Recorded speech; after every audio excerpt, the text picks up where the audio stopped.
And welcome to today's session. We are going to be doing promoting positive practices with language development in the early years.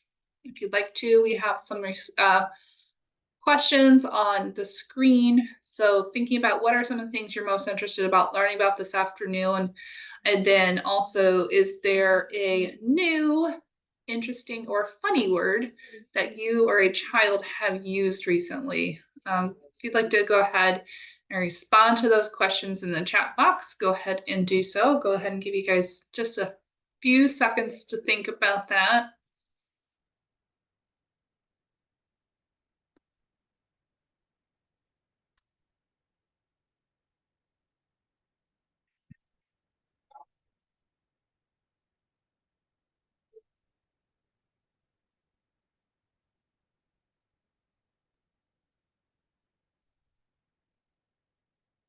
All right, while you guys are thinking and responding in the chat box on these prompts, we are going to go ahead and get started with today's session. So we are doing, we're supporting cognitive and language development by focusing on language development. So thinking about, how do we implement language development in early education? Just as a few housekeeping reminders, when you have your red line through your microphone, that means you are muted and we cannot hear you. If there's no red line through the microphone, that means you are unmuted and we can hear you. If you're having problems speaking to us or hearing us, it might be a system preference, and you can change which microphone and which speakers your computer or your device is using. The same applies with the video camera. So red line means we cannot see you. And without the red line, that means we can see you. And I do get to see some beautiful faces today. So happy to see you guys. Thank you so much for being here. Don't forget to use our chat box. So at the very bottom of your screen, there will be a little bubble that you can click on to open up your chat box and engage with us in the chat box during today's session. So our agenda and objectives for today, we are going to look at, we're going to define language development as it pertains to early education. We are going to learn about some strategies together, and then we are going to practice using those strategies in breakout rooms. We're going to explore when to use the strategies that we learned today. And then we will encourage you guys to think of an action step to implement these practices over the next week or two. So let's start by defining language development. We're going to start with our early learning teaching practices. So these are the practices that we created with the University of Florida that tie in the classroom assessment scoring system, the pyramid model, social emotional practices, and the Division of Early Learning recommended teaching practices. So these are, backed by research, backed by, science and information that we know to work and to be true. So when I think about preschool and infant toddler language development, there's going to be a couple strategies that we go through today, including repeating and extending words that children say, asking open-ended questions to support children's use of language, making sure we're practicing those wait times when we're asking questions, using self-talk to describe our own actions as we're doing them, and then using parallel talk to describe children's actions as they're doing them, and then making sure, especially for infants and toddlers, but with preschoolers as well, but especially for infants and toddlers, making sure we're using a variety of words to describe and label actions, objects, and experiences. So we're going to look at all of these strategies today. We're going to have an opportunity to play around with them and practice them with you so that hopefully you can take something away from today's session and use it immediately in your classroom. This is also going to tie into the classroom assessment scoring system, or CLASS. So CLASS is an observation tool we use to look at those high quality teacher-child interactions as well as child-to-child interactions. And so language development will help with the language modeling dimension, early language support dimension, and instructional support domain to enhance those class scores. A lot of what we're going to see as far as strategies are embedded within the classroom assessment scoring system in many different of the domains and dimensions, and can be used across many different activities. So we're going to define language development. So Teachstone defines language modeling as teachers intentionally encourage, respond to, and expand on children's language. So, you know, the process of learning the different, oops, sorry, I forgot to turn off my phone.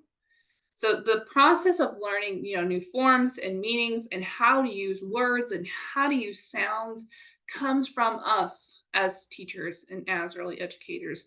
And so one way that we do that would be through language modeling while having conversations with children. So language modeling is where we intentionally encourage children to use language. We're responding to their language, whether they're infants, toddlers, or preschoolers. We also want to make sure that we encourage conversations that are back and forth exchanges between at least two people, where one person initiates the speaking while the other person engages in active listening. And then we're going to respond appropriately to the first person's language. So we have some research that from the National Early Literacy Panel, they found that children's oral language, as measured by grammar, their ability to define words, their comprehension when they listen, and their knowledge of new vocabulary. This plays a huge important role in later literacy achievement. So, you know, the structures and the supports that we're providing now, just by talking to our children, are going to give them the skills and the tools that they need to be able to go on and read at a higher level. So when we think about language development, we want to think about the different outcomes, different positive outcomes for them. So this is going to help build and extend their vocabulary. This is what we consider to be part of cognitive development, extending that vocabulary and helping them understand new concepts. This is also really going to support their social development. It's going to help them communicate more clearly, accurately, and effectively, not only with you, but with their peers as well. And then this is going to support their social and emotional development. As language expands, children are able to express their ideas and feelings more easily. So let's set the stage. We're going to share a couple tips for setting the stage for language development. The first one is we want to make sure that we're on the child's level. Okay, it's hard for students to connect with us if we are standing over them or if we're across the room. So when we think about child level, this might be that we are sitting on the carpet, or we're sitting at the table, or we're sitting in a chair, and we're able to make that eye-to-eye contact to encourage those communication skills. We also want to listen and watch. So we're going to look at what the child is looking at. What are they focused on? What are they interested in? And we're going to look for opportunities to add or clarify words, vocabulary, grammar structures, things like that, based off their interests. If we identify an interest and support that interest, they're going to be more likely to engage in this language development with us.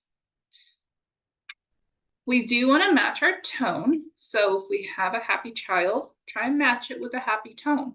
If we have a sad child, we want to try and match it with a sad tone. Okay.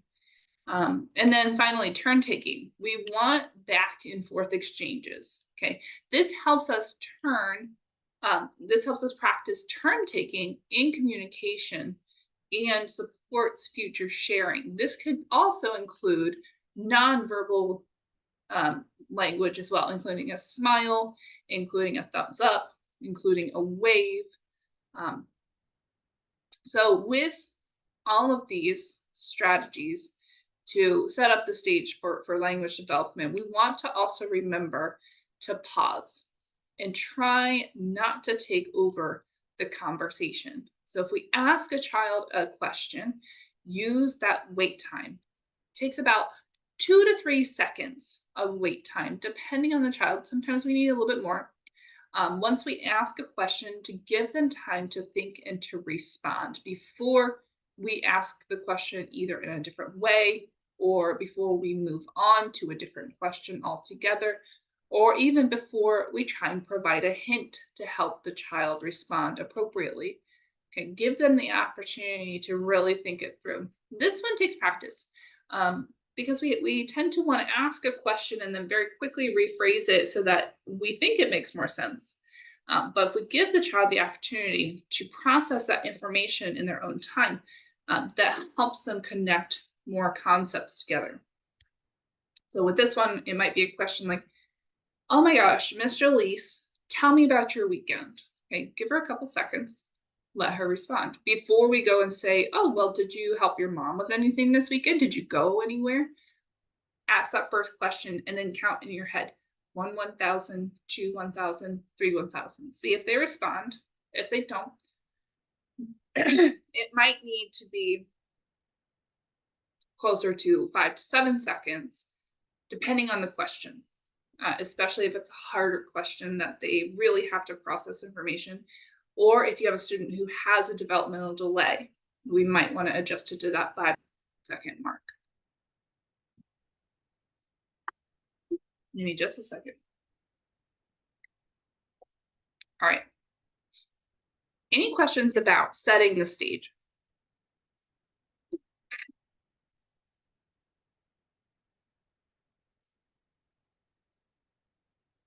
Okay. Lexi, So, I have one. yeah, go ahead, Barbara. I like how you demonstrate that because like early this morning, like how we just coming off of the holiday break, I did that same exact thing to one of the students. Now that I know I must give them that time to process it. So now I'll be able to let them process instead of, hey, did your mom take you to the beach, instead of allowing them to tell me, well, mom take me to the beach. Yeah, that way we as teachers do really well with asking these questions, and we want to provide the support to let them answer it. But sometimes we kind of jump in a little too quickly and rephrase it in such a way. But if we give them that wait time, it really, really helps. Okay, so we're going to look at some strategies for language development, and then we're going to get to practice these in our breakout rooms too.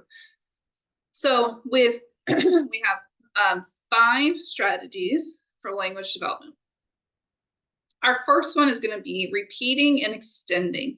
So repeating is saying exactly what the child has said to us. Okay, so the child might say apple, and the teacher is going to respond, yes, that is an apple.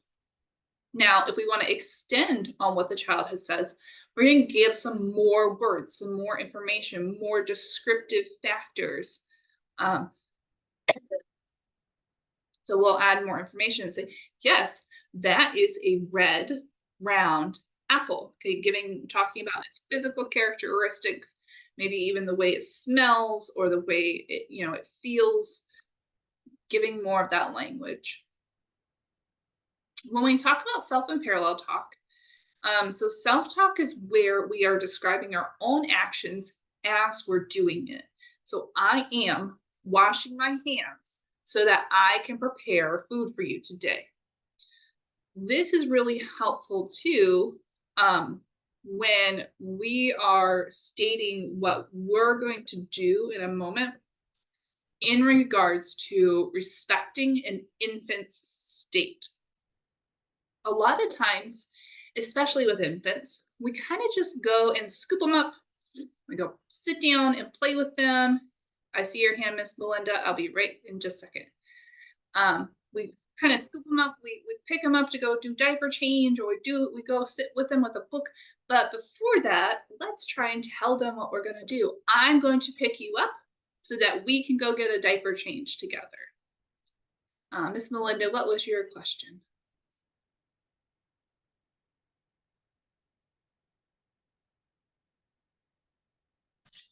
I just wanted to apologize for being late. I was having trouble getting on. Oh, no worries. I'm so glad you're here today. Thank you. When we talk about parallel talk, this is very similar to self-talk, but this is where we describe children's actions as they're doing it. So he looks like he's really enjoying his peaches. He's smiling while he's eating them. Okay, we hear a lot of words just within that sentence. We talk about peaches, we talk about enjoyment, we talk about smiling and labeling a feeling of happiness. And so when we think about self-talk or parallel talk, think of yourself kind of like a sportscaster, right? If we watch football or soccer or baseball or really any sport in the world, as a spectator, there's always somebody commenting on what's happening in a moment to moment basis. And so that's what we want to try and do here in early education, either by describing our own actions as we do them or describing children's actions as they do them. This one can be a tricky strategy to do. It does take some intention in planning and practice, but it really helps benefit, especially for infant and toddler age groups.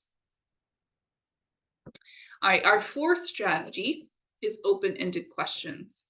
So open-ended questions are questions that the children have to think about their thinking, and they require more than a one-word response. Now, for infants and toddlers, we do want to keep in mind that they can answer in many ways, even if it's not completely verbal. They respond by gestures, they respond by body movements, facial expressions, sounds, words, phrases, and then sometimes sentences. So we as adults can also verbalize answers for children who are also not talking yet. Open-ended questions are also questions that don't necessarily have a right or a wrong answer. Okay, it's not a question like, what color is my bookshelf back here?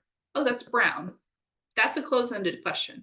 There's really only one right or wrong answer for it. It typically can be responded with one word, and there's not much of a thinking process behind it. But if I say something like, how do you think my bookshelf was built?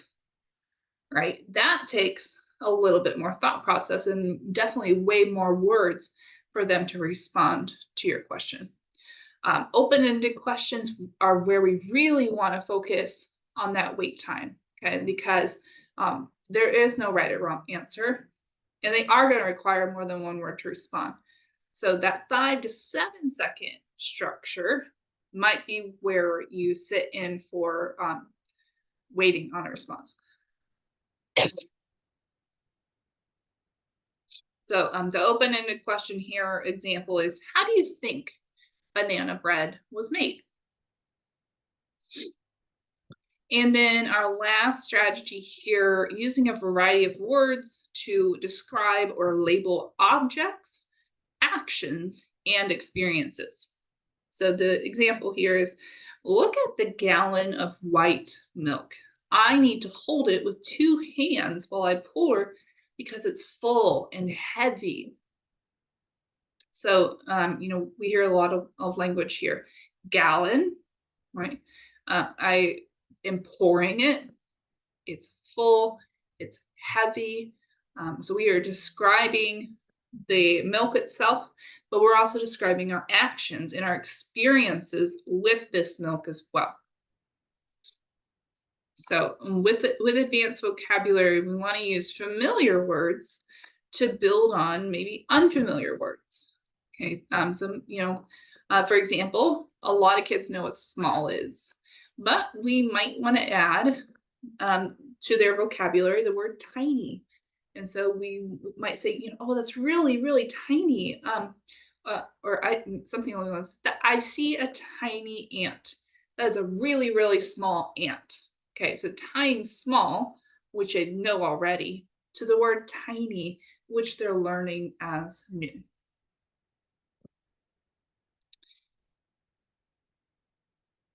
So we are going to do some practice. So we have some examples here. I drew the mom and dad in this one, and this one, and this one. That's going to be our self-talk. I see you drew the mom and then 3 other people. It looks like this could be your family. How did you draw them?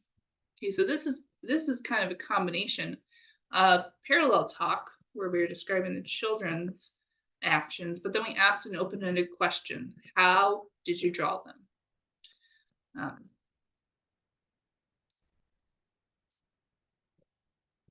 This one says, yeah, and we are outside with all of these things.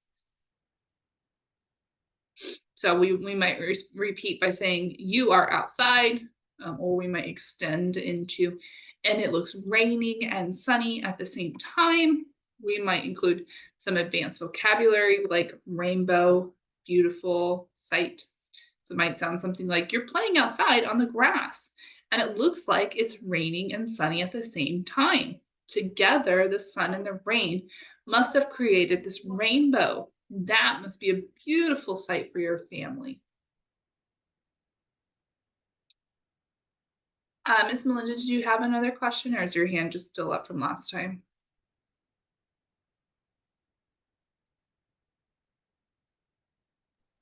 Sorry, it's there from last time. I didn't know you had to remove it. You're good. I'll lower it. Thank you. So I make sure I'm answering any questions you guys might have. Okay, here's our third one. We might say something like, start with, and here's my letters. Child might say, here's my letters. And we would repeat and say something like, I see all the letters. Or we might extend it into, you wrote your name across the top. You also wrote the letters for the word mom. And then use a self-talk statement. I see all the letters of your name. So combine all these together. So you wrote your name across the top. I see all the letters in your name, Avery. You also wrote the letters for the word mom. Okay, so we see repeating, we see extending, we see self-talk. So it really can be all integrated together. Okay, we're going to have an opportunity to do breakout rooms here to practice these skills and strategies together. So let's see, how many friends do we have? We have about 8. That's perfect. So group 1 is, actually, let me set up the breakout rooms so that you guys know which one is going to be yours. Okay, so group 1 is going to go to Miss Barbara, Miss D, Miss Isamara, and Miss Melinda.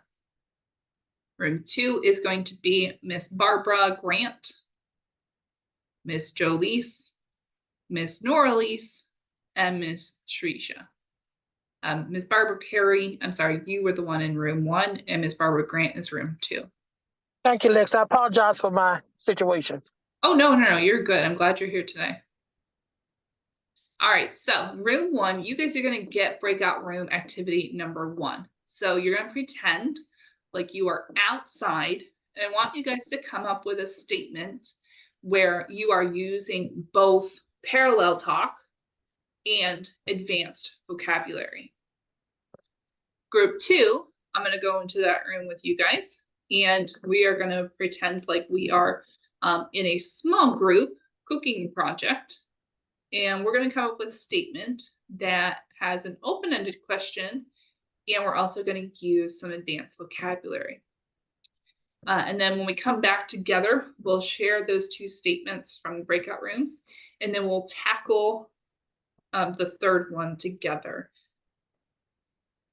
So your coach will be your recorder and your speaker. We'll just ask that you guys verbally or in the chat box engage with this breakout room activity. And we're going to do this for about 5 minutes. So we have plenty of time to try this out. Okay. Any questions before I send you guys to breakout rooms? I just have a statement. Give me about 3 to 4 minutes. I'll be off the road, but I am listening, ma'am. I apologize. Okay, no worries. Thanks, Miss Barbara. All right. Any other questions? Okay, I'll see you Lexi? here in, yes. It looks like Latoya just joined us.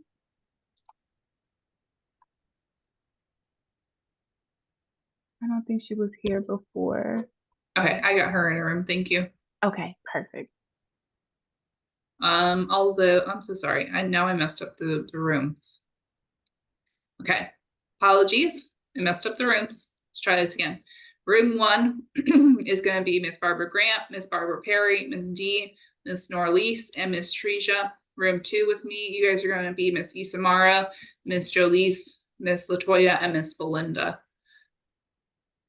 Let's try this again. All right, see you guys back here in about 5 minutes.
Hi, Shy. Hey, Lexi. Is everyone in breakout rooms? Yeah, we're just wrapping up. We've got about 1 more minute. Okay.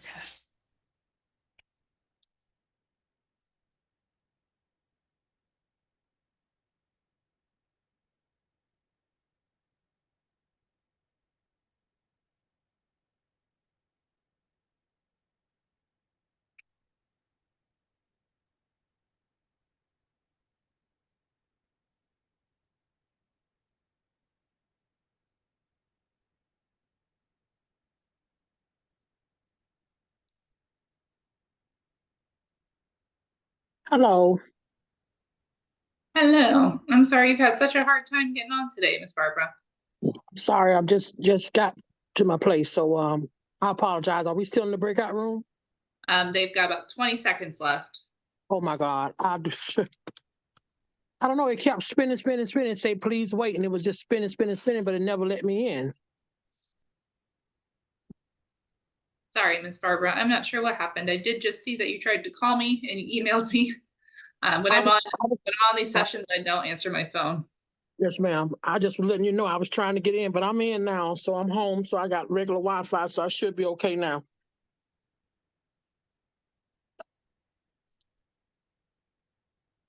Hmm.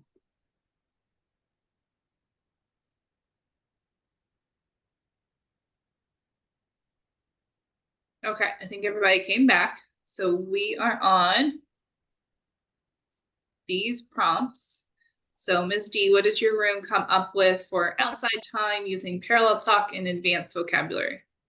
Okay, so you can hear me, right? Okay. Yes. So we said we came up with this little boy named Lewis who is playing at the water table.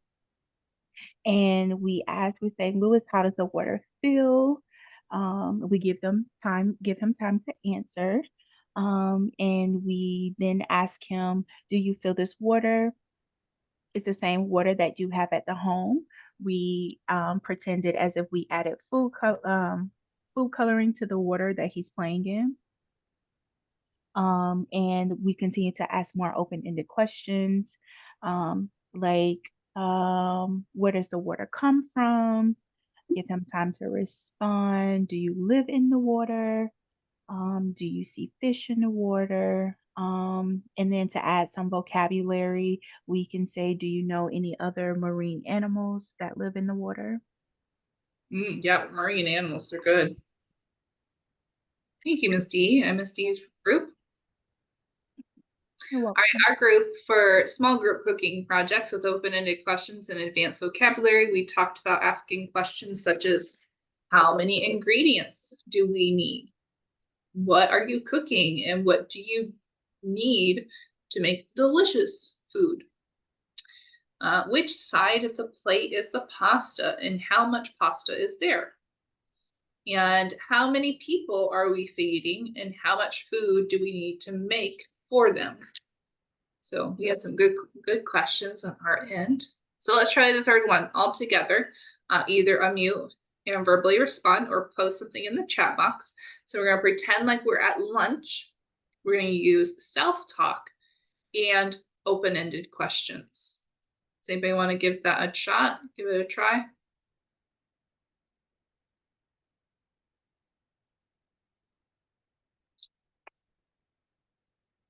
What are you eating today? What do you have? What type of vegetables do you have on your plate? Are they healthy? You have a healthy meal today? Did you enjoy your food? What color are your carrots? What color is your apples? Yeah, so questions like that are going to be what we consider to be a little bit of a closed question because it only requires a one-word response, like what color are your carrots? They're orange. But an open-ended question at lunchtime, maybe around the food, could be something like, how do you think the chef made your meatloaf? Okay. Something a little bit more broad, something that requires maybe a sentence or more to actually answer. Okay, well, what about how do you think these your carrots got on your plate?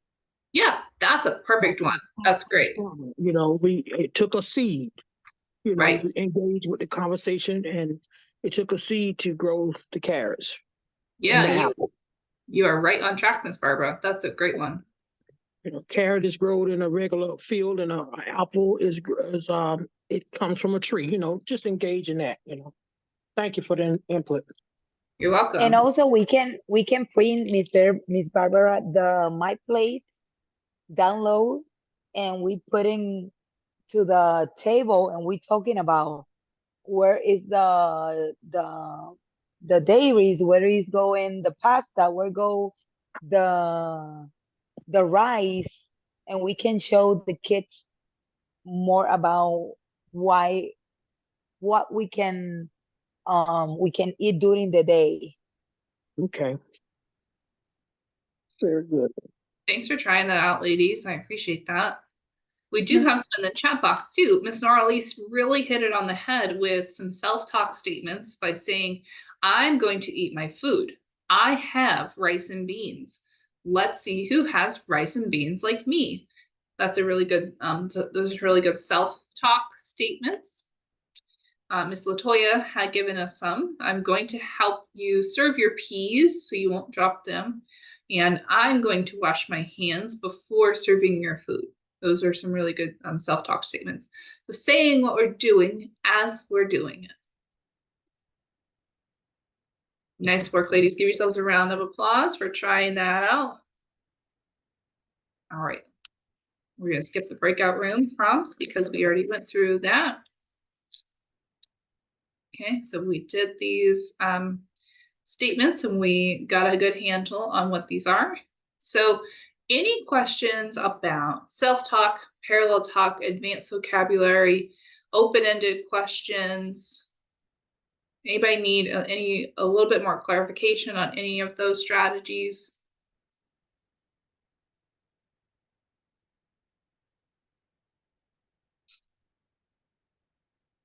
Okay, I see some head shaking no.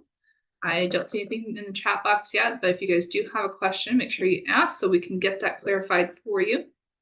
So let's go ahead and we're going to explore how to use these now. Okay, so when do we want to use these strategies? Long answer short, all the time. But we do want to use them. Let's start with arrival and departure. So offering opportunities to create conversations that help children connect their home and school life. We also want to encourage you to use them during extended play or free choice. So, you as teachers can have conversations with children about what they're doing as they're doing it. We also want to utilize meal and snack times. So this is, sometimes we use this time as a break.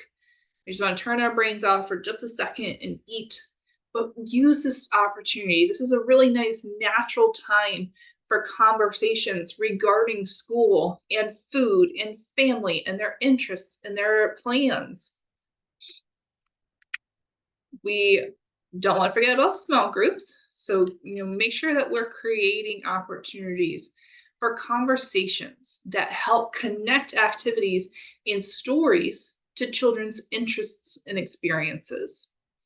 And then finally, during transitions between activities. So during transitions, we can use conversations to assist children in making those new connections and even problem solving.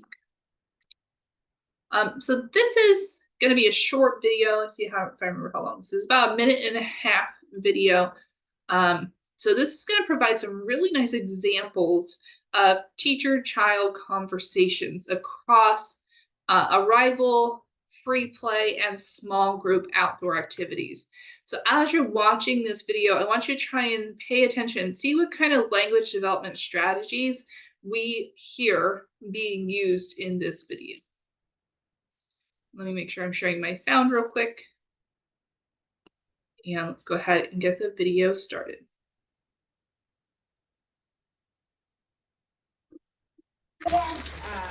Let's see what Vanessa decides. Pour ketchup. You want to pour ketchup on your apple?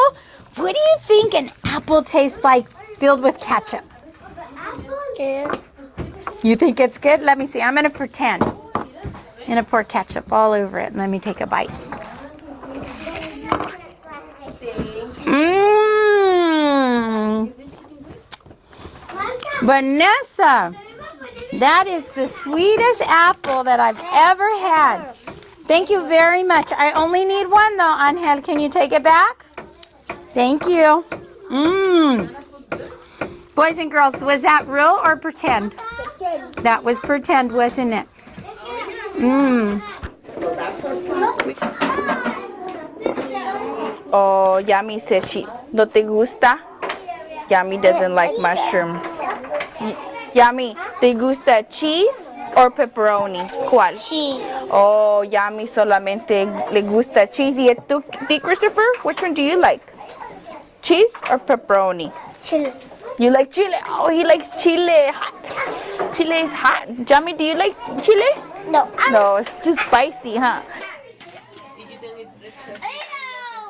No, para que no se seque el agua. Hacer agua, más agua. Sí, Eri. Muy buena idea. Porque eso me pasó el otro día. ¿Qué te pasó? Estaba haciendo un croissant y que se me seca toda el agua. Oh. Y solo queda la arena. All right, so what kind of strategies did we see in this video? Or in these couple of videos?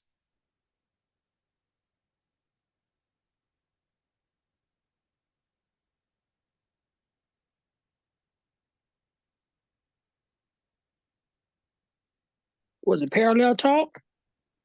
There was some parallel talk. Yep.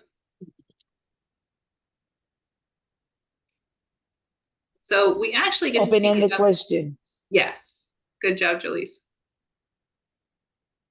We do end up actually getting to see a couple of, actually all of the strategies. We do get to see repeating and extending. We get to see self-talk and parallel talk. We get to see open-ended questions. We get to see advanced vocabulary. That wait time, right? Or at least all the teachers are waiting on answers. We do see this being introduced in a new language. We saw some Spanish speaking happening in this video. So, no matter what language we speak, we can always use these strategies with all of our students, whether they're English speaking, Spanish speaking, or some other language as their primary language. So we're gonna go through some resources that you guys are gonna use today or receive today. And then we're gonna discuss next steps about choosing a strategy and really trying to dig deep into it and utilizing it in your classroom over this next week. So we are going to have the resource on class language modeling. It is a PDF document. There will be a total of 4 resources. One will be an activity for you to practice what you've learned today. So how do we incorporate those frequent conversations? What are some examples of open-ended questions? How do we practice repeating and extending? What does self and parallel talk look like? And then how do we introduce advanced language? And Ms. Shai has dropped those in the chat box. We will also be providing those in the follow-up email from today. So what I'd like for you guys to do, I cannot be coughing. I still have way too much to do today. We're going to do breakout rooms again. This one is only going to be for about 3 minutes.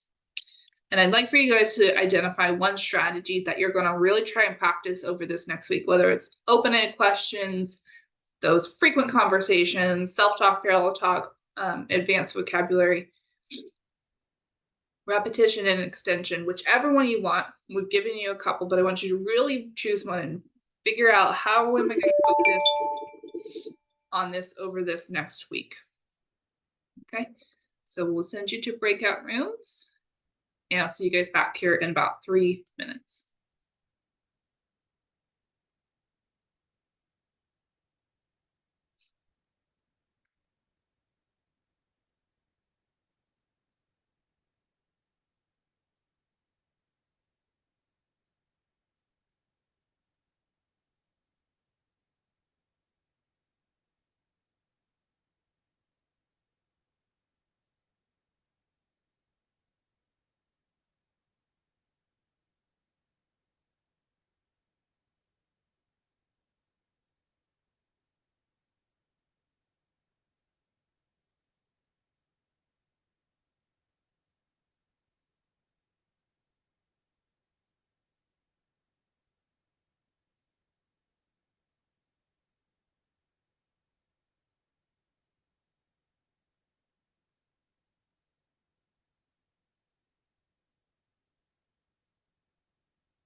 Our rooms have about 40 seconds left before they completely close, so we'll give them just a few seconds to come on back.